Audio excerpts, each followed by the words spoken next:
Hey everybody, welcome to the DVS Films Podcast. My name is Kellen. With me as always is my brother Brendan, and together we make movies with DBS Films. Today's episode, we're going to hop into part 2 of how to make indie movies in 2022. And this episode, we are going to go ahead and highlight more of the tactical ways to get this movie over the line, and more importantly, to be able to make your money back with it, ideally. Now, in the first episode, which if you haven't listened to it, be sure to go ahead and take a look. We really wanted to give kind of the mindset. So the overall ideas were you have to basically play the role. There's not many abilities for you to have a segmented, I'm just the writer, I'm just a cinematographer, a director. You really got to step up and do a lot.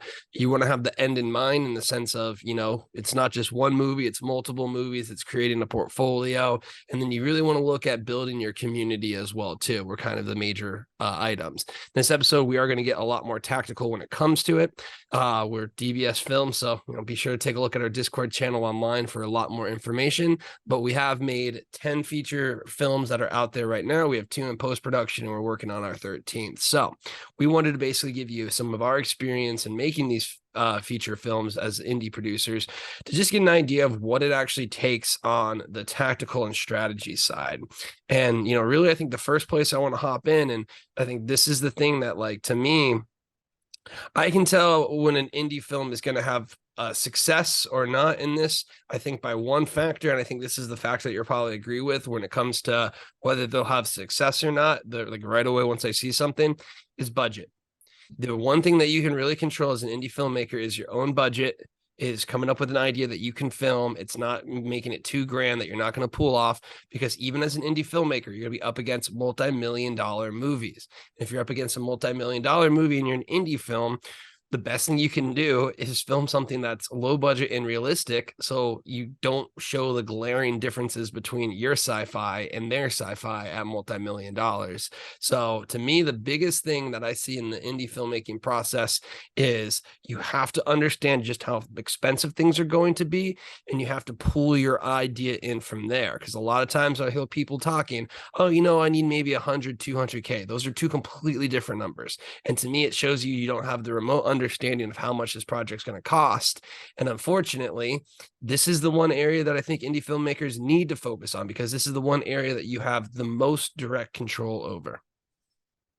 Yeah, I would say I think a lot of indie filmmakers make the mistake of being like, all right, look, I can make this movie for $200,000 because I know it'll make $500,000. You don't know that. Revenue is so hard to predict, and we've made 10 movies. The discrepancies from the movies that made a lot of money and made a lot of money very quickly and were very popular to the ones that didn't make a lot of money and were not very popular, it's a huge number. Like, they're not even remotely close. So it's like, if you miss, you're going to miss hard. And if you do hit one, you're going to do a pretty good job of getting your money back, but you can't predict revenue. I mean, we have all the analytics. My background is on analytics and statistics and, making sure everything is as marketable as possible. And all our movies are very marketable, from, the concepts to, the story, to how we shoot them and to how we actually, market them with the trailer and cover image. We put all our movies in a place to succeed, but even then, I don't know. I mean, we're about to release The Shapeshifter, and I personally love the movie. It's a homage to the 70s and 80s horror movies that I really enjoy, but I don't know if it's going to do as well as, The Murder House. And I knew The Murder House would do really well because it's made a 2.0 version of The Suicide House. But I only know that because I made those movies. If you're coming into it and, you're thinking you're going to make all this money and all this revenue, it's going to be tough, man. That's the hardest thing to predict. The easiest thing to predict is how much money you're going to spend on these projects. So really, when I go into, the producer mindset and I'm trying to figure out how I'm going to, afford to make these movies and how much money I want to allocate to special effects, to location, to the actors, I always look at how can I compress that? How can I make this movie for as low amount of money as possible? And I constantly try and, go through processes to cut things down to the point where it's not going to affect the overall product. You cut a lot of things out, but you do not want to start cutting things that are going to affect um, the overall product. But I think you just have to kind of keep that in mind. I think that most indie filmmakers do it backwards. They assume they're going to make a lot of money, and that's just not the case. I assume I'm not going to make any money. When I make a movie, I assume I'm going to just have a complete loss. It's never going to make any money, and I make sure that I have enough money to make another movie. And then at that mind frame, that mindset, if a dollar comes in, then I'm happy. As opposed to putting myself in a $250,000 hole and hoping that I can recover that, which is very, very difficult in this current environment. It really is. I mean, honestly, a lot of filmmakers, they think the Hollywood system, they see multi-million dollars, they think, oh, it's going to make this. I mean, we're number one Amazon, number one on Tubi. And again, you're not hauling in the rates that you would think you'd end up getting. So that's probably by far the most important thing. And if you, again, do that, it's really, really something that you're going to set yourself up for success. Now, here's one thing, again, a lot of people are like, oh, we don't really want to talk about budgets and whatnot.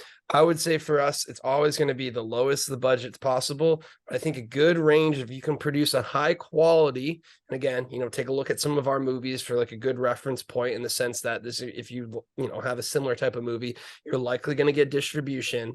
I think about $20,000 is really going to be that sweet spot. You don't really want to find yourself going higher than that. Now, understand it's a learning experience, and you have multiple years to kind of recoup it, but that's just kind of a reference point. I would say $20,000. You really don't want to go higher than that. The lower you go, the better. Because again, $10,000 versus $20,000, that's 100% improvement. So do you have just kind of an anchor point, just in case someone is going through the budget and they're like, oh, well, I can make it for 60 grand. That's cheap. That's not cheap. You can do it for much cheaper. And if you can't, I would say look at vamping the idea. But do you kind of have an anchor point where you'd recommend indie producers, if they're kind of getting budgets together, where they should look at if they're, already it's going to be tough to recoup their costs if they go over X point? Yeah, I think if you're a first-time filmmaker, I think anything under $50,000, if you can make a solid product, as in you can actually get distribution through it, I think you'll be in good shape. I think $50,000, you can recoup your money fairly, fairly quickly. And when I say fairly quickly, just how slow this industry is in a couple of years. Anything over that, I would make sure that every dollar that you spend over $50,000 is really going to make this product much better. So at that point, I would only touch that is if I had a couple films under my belt and I knew I had an idea that sold. So I either did this concept before, so I have an understanding that, people like this kind of movie. So like, for example, for us, it would be, I would feel completely fine having a $50,000 to $100,000 budget on Into the Forest 3.0, on The Haunting of the Murder House 3.0, or movies that I've done before that, just that extra cash will allow us to have better special effects. Can probably bring in a name actor at that point for a couple days, someone that's recognizable. And then obviously like having a really cool location, I think would really make those movies really, really good. But I'm only doing that because I know I've made these movies before. I know they sell. If you're a first-time filmmaker and you're trying to go over 50K, you're going to be in a lot of trouble, just because it's going to be harder to get that back. I don't think you're going to be able to understand how to utilize that cash properly. So you're going to be spending it on stupid things. And it's just going to be a mess. Where I think if you start slow, you understand the process. And now I know exactly where to allocate the cash to make a better product. If you can make a movie that looks cinematic, that has a cinematic feel and distribution likes for $25,000, that's a skill in itself. And I'd say like learn how to do that first. And then every dollar over that $25,000 mark is going to be, I would immediately now be like, oh, special effects, put it in special effects. That's where it's going. It's going special effects or location. That would be it. And I know how to do that. I'm not wasting it on stupid things like having crazy craft services or just having a whole bunch of team members that don't really add anything value to your set, but that comes from experience. So if this is your first couple of films, really control your budget. That's probably the biggest thing you can do, is just really make sure you're doing this for as cheap as possible. And don't forget, marketing needs to go into that budget too. So when you're producing things and you're making things, make sure you have the money set aside for that as well too. So biggest thing we're saying is budget, budget, budget. I think the next biggest thing is understand the product that you are creating. In the indie film world, genre is key. Genre is critical. One type of movie requires some ingredients, another type of movie requires a completely different type of ingredients. There's a very, very, very specific reason why we picked the genre of horror, because horror has a built-in market. You do not need a big name to basically be attached to. If it's a comedy or action movie, you're going to want to have star notoriety, which is going to cost a lot of money. So you don't need that. It's more of a situation than an actual actor or character, whereas you really need like a leading name to get distribution for other things. As we mentioned, you have the built-in audience, and they're basically, a lot more forgiving when it comes to it. So, we talk about making horror movies, we talk about making found footage movies. I would fully recommend, regardless of what type of filmmaker that you want to be, if you want to get started with horror, and honestly get started with horror and found footage. I think it's a really easy way to dip your toe, and it's still, at the end of the day, it's a movie. It's just going to be a movie that's going to allow you to recoup your costs a lot quicker and a lot better. And it's something that distribution, they're looking at it too. They want the horror movies. They don't want the period pieces and the slow dramas and things like that unless they have a name. They want the movies that are, hey, this is a well put together horror movie that someone's going to watch. Yeah, but I mean, it comes down to, what kind of audience do you have? You got to find the people who like your stuff. And if you're jumping around in genres, the people who like romance movies probably aren't going to like horror, and vice versa. So you have to be aware of what you're trying to do when you're trying to build these communities and release these movies. And I think you just have to really think about what kind of movies you want to make. You don't need to make horror movies. We settled on that because my publishing company writes a lot of horror books. They sell very well. They're pretty easy to make as long as you have, compelling structure and compelling story and compelling villain, or in most cases it's the monster. People will forgive a lot of, story issues.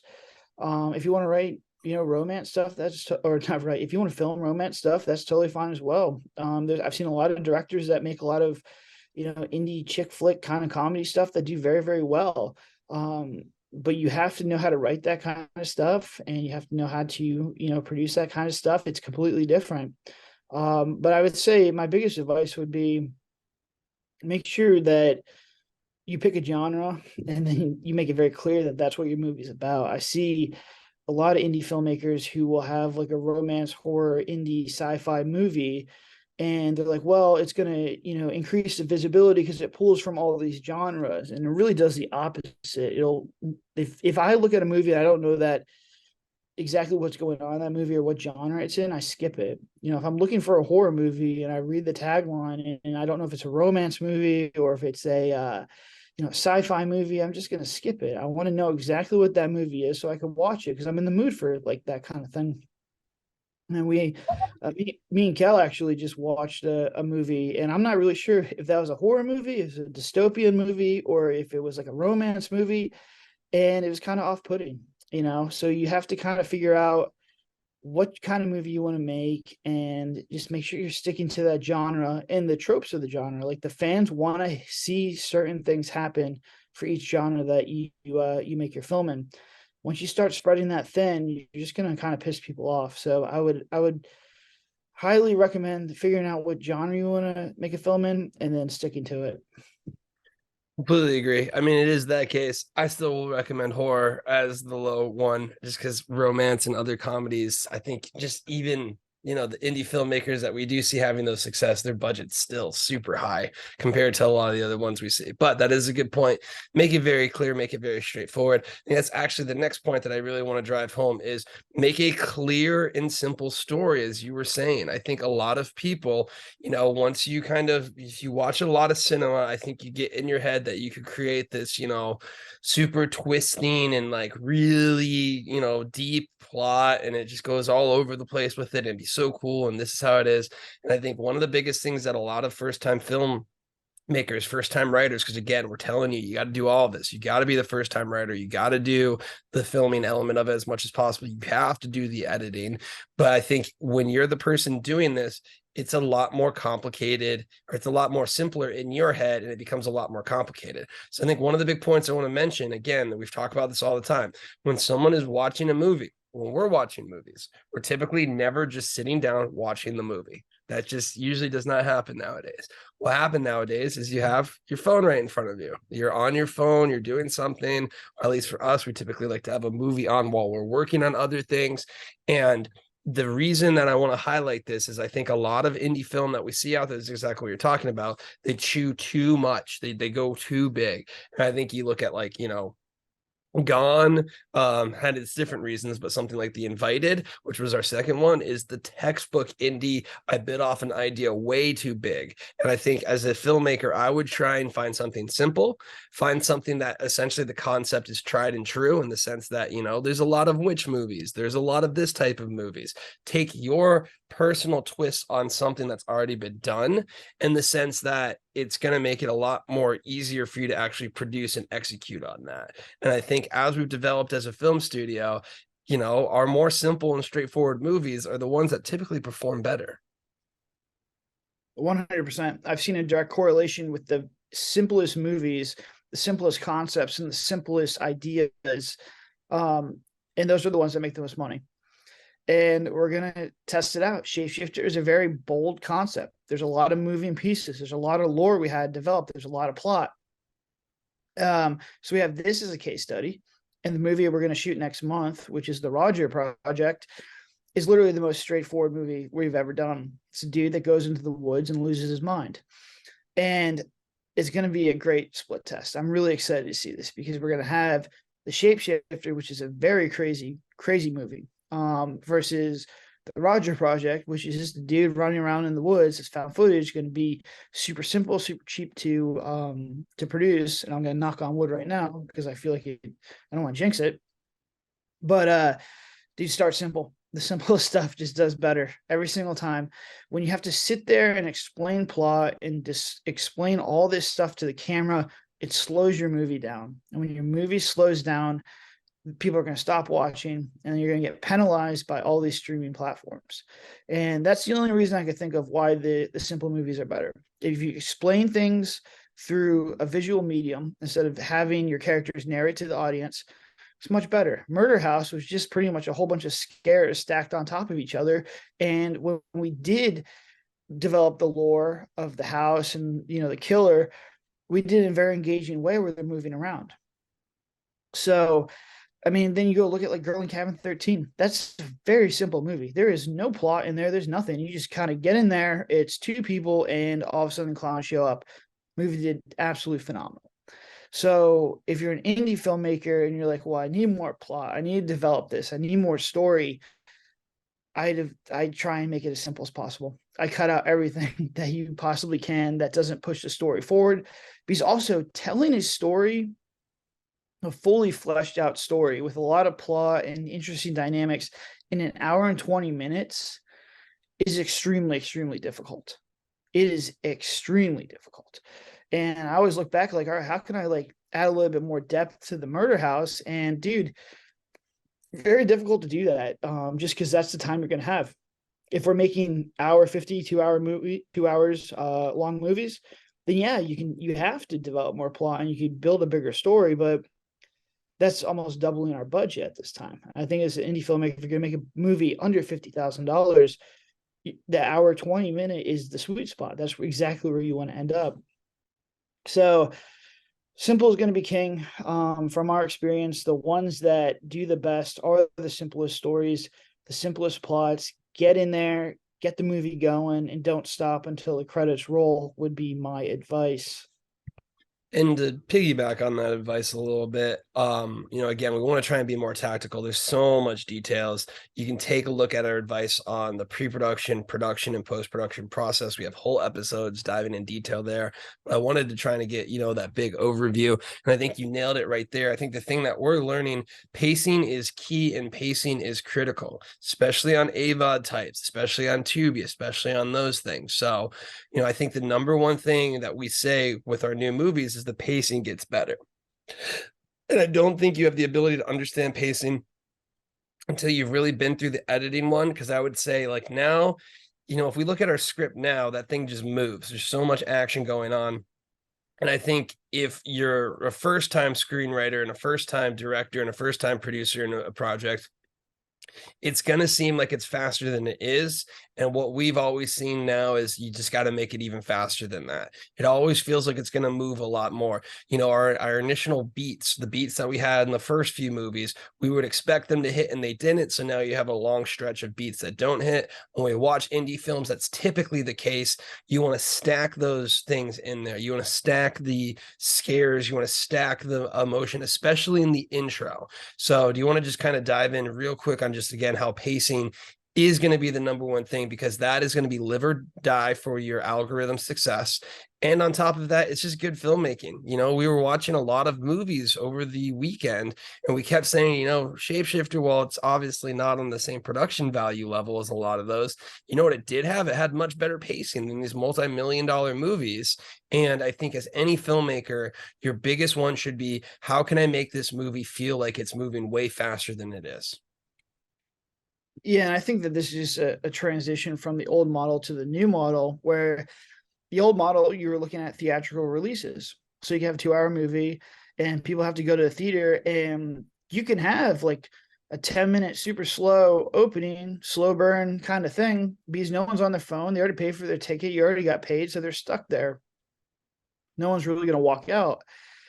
And today's model, if I put on a movie and nothing happens in the first 10 minutes, it's very slow burn, I'm just going to turn it off, or I'm going to turn something else on. And that's what you have to be aware of. The people who are looking for indie movies, to watch indie movies, want to be entertained for an hour and 20 minutes. And usually how they want to be entertained is just good pacing. And I think good pacing is the hardest thing to write. It's the hardest thing to direct. It's the hardest thing to shoot, and it's the hardest thing to edit. It's taken me 12 movies to get to the point where pacing is really, really good. But I see it all the time in indie movies. It's just like the pacing's so slow. It takes forever to get going, especially in found footage movies. It's literally, there'll be an hour of nothing, and then the climax at 10 minutes. And it's just tough to get people to watch that, sit down and watch that stuff, because you have TikTok, you have Instagram, you have a million other movies that have a much bigger production budget than yours. You got to get these people hooked, and you got to keep them hooked all the way through from start to finish. And I know it sounds difficult, and it is difficult, but this is just the reality of the situation. If people are watching only 10 minutes of your movie and turning it off, you're not going to get paid by those ads, and the streaming platforms are going to penalize you for that. Because if I was a streaming platform, why would I promote a movie where people are turning it off halfway through the movie, as opposed to something that everyone's going to watch all the way through? Because one watch all the way through is going to hit all those ads, is going to generate more money. These platforms are going to reward the movies that are making them more money. It just makes sense. It's business.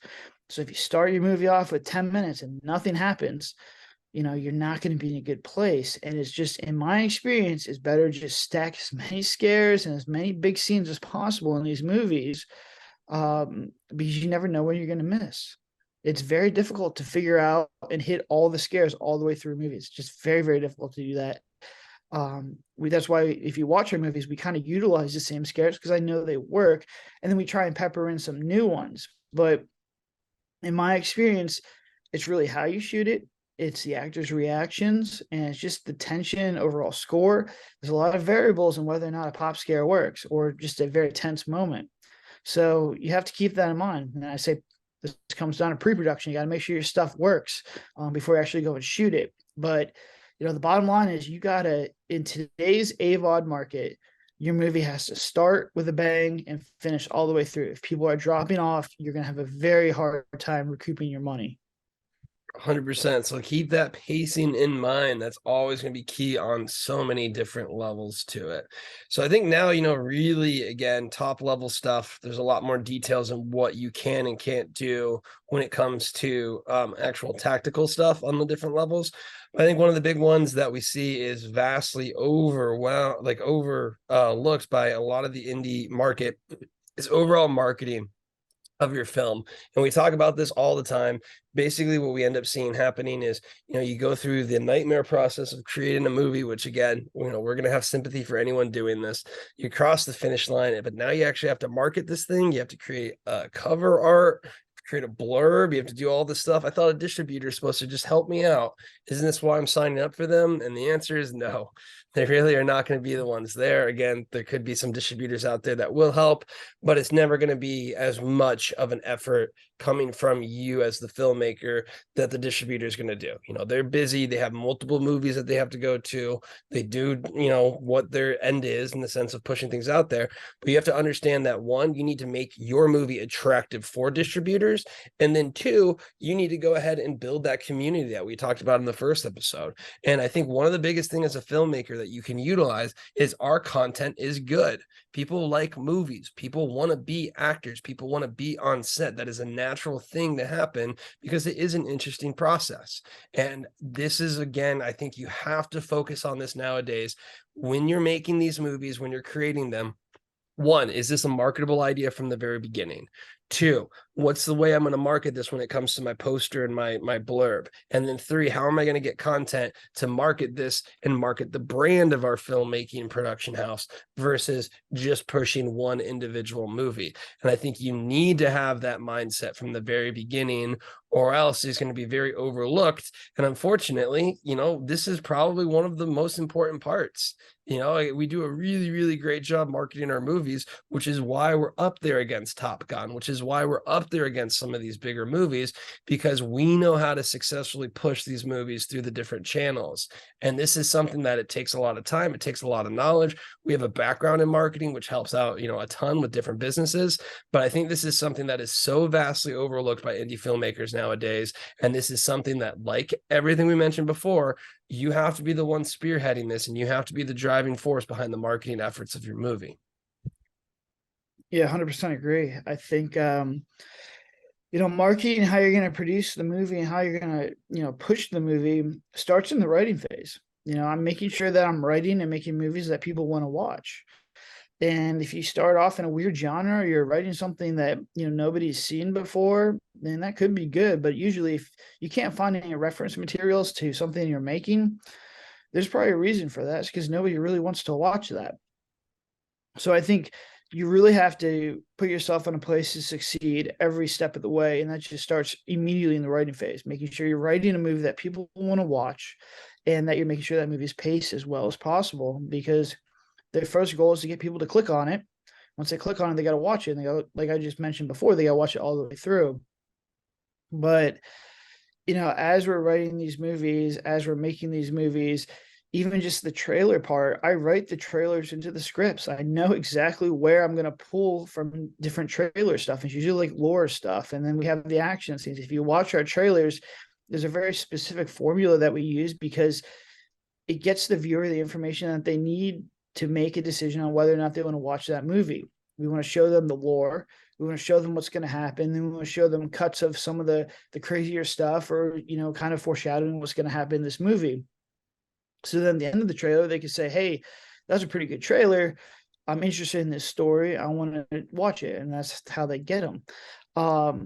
But all that stuff is done in the writing phase. I understand exactly where we're going to pull the trailer, what lines we're going to use already, even before, or actually while we're in the process of shooting the movie.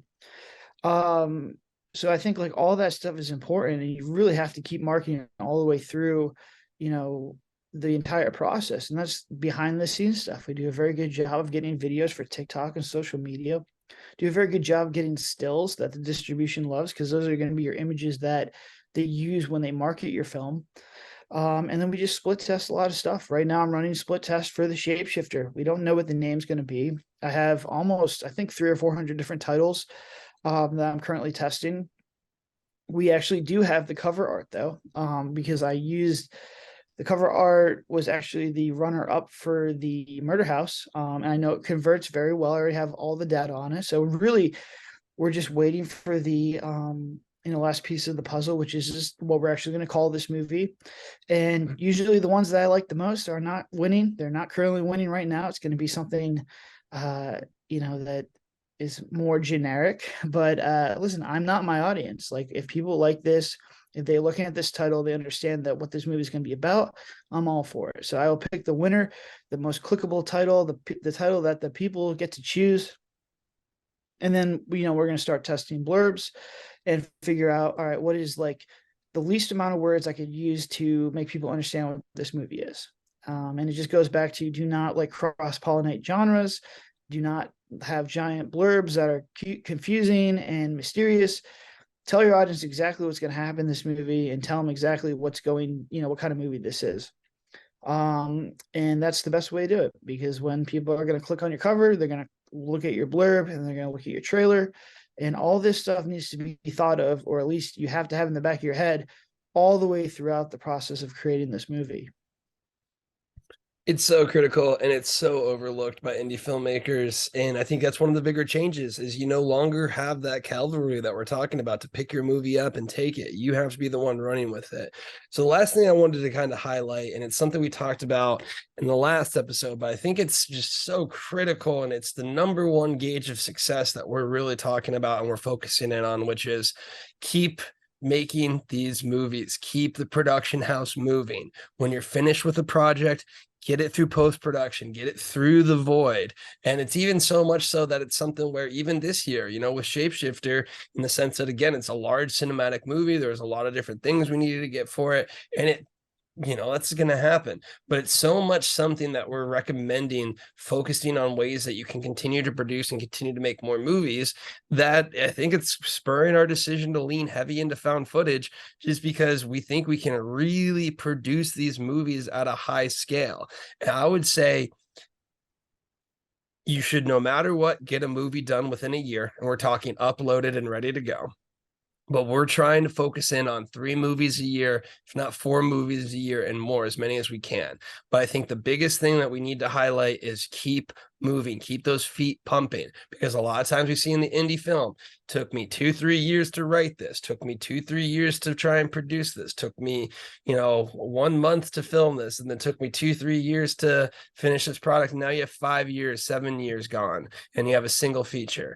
And now this feature, it might be more grand than any of the ideas that we're talking about, which again we mentioned, but the best thing that you could have done is if you would have broken those 5 years up from one feature and did 5 features at the same budget, if you can spread it out, even if they're lower ones, that's going to be the biggest benefit there, is making these movies and completing this. So I think while going into this process, there has to be a certain point where you understand, especially as a new filmmaker, this is the hardest thing there. One of the hardest things in filmmaking is looking at your project and saying, all right, I guess it's done. It's just always a really tough one to do. And if you can keep this in mind, that you have to keep going and your goal is just on to the next one. I think one of the easiest things for us, I think one of the ways that it makes it a lot easier for us to push things through, is we typically get to the point where we filmed another movie. So we're so sick and done with the old movie. Like, when we filmed Into the Forest 2.0, we have Shapeshifter. The mindset shifts from, how do we make Shapeshifter perfect, to like, let's get Shapeshifter up and going, because we see the benefit from filming another movie. We see how much better Into the Forest 2.0 can be. We see how much better our next movie will be because we understand this process. And I think a lot of filmmakers, since they stop and post and they don't continue to write or continue to develop new projects, they get stuck on something, and next thing you know, it's in the void, and it's just going to eat up so much time of your career. Yeah, I would totally agree. I think, if you want to be a filmmaker, but if you're a part-time filmmaker, you have a day job, you still can make 1 movie a year. I think if you're making 1 movie a year, you're ahead of most people. The problem with 1 movie a year is you're not going to be able to develop a community, like we're talking about. If you only have 1 movie, you're going to collect fans of that movie. You're going to find people who like that movie, but then you're asking them to stick around and hang out with you for a whole nother year without having a product out there. And that's just, I don't think a lot of people are really going to do that. So I think if you want to build a community and, follow the instructions that we're talking about, you have to do at least 2 movies a year. And that's what we did last year. We did Cabin 13 and Murder House, and we did Shapeshifter Into the Forest this year. But then I think the next step is like, if you really want to generate income on this and have a solid foundation and really go from just being a one-off director to having a production house, you have to make 3 or 4 movies. And we'll probably end up with 3 movies this year. And then next year, the complete goal is to do 4. I think if we do found footage and, hopefully found footage is easy to edit as I think it's going to be. I think we can go 4 to 6 with 2 ones that are just a little bit lower budget, a little bit easier to shoot. But I mean, post-production is just such a daunting thing. And I tried so hard to, make Shapeshifter look really cinematic. It's an absolute beautiful movie. And the actors did such a great job of giving me so much footage to work with that you kind of get lost in it. There's so many options, there's so many different takes, and all the stuff is good. And that was really the first time we've had that, where I had a whole bunch of options going into editing. And really, as a director, that's all I can ask for, is just have as many options and variations as possible. But it's just to get that cinematic look, to get this movie to look like a $1 million movie is extremely difficult if you're the only person working on it. So I think, if you're making 1 movie, you're in a good place. 1 movie a year. If you're doing 2 movies a year, I think you can build a community and get, a little bit more foundation than the person who's making 1 movie a year. But I think if you really want to try and do this full time, if you really want to devote yourself to it, you have to be making 3 to 4 movies a year, because you get paid quarterly. And then that kind of gets your cadence. If you do 4 movies a year, 1 a quarter, then you're getting paid. And then you have a movie out, and then you're getting paid, and you have a movie out. It kind of keeps that flywheel going. So that's the cadence and rhythm that we're going for. It's very, very difficult to get there. But I think we have systems in place. We understand the process. We're more streamlined now. I think it's possible, and I look forward to trying to tackle it next year. Yeah, I think it's a great reference point too. Again, making any movie, making your first movie is still a monumental feat. And, we want to say, hey, that's not something easy and we're going to celebrate all of it. But really, you need to be looking on past that, because I think you really need to have an idea that, okay, it is going to be that 3 times a year we make a movie, something along that lines if you want to go full time, just because that's what it requires now. And, 2022 to have a production house to really kind of get to the point where you're making that consistent revenue. You just need to produce. Content's never been more easy to produce. So now you have to get out there and do it. So that's going to go ahead and wrap up this episode.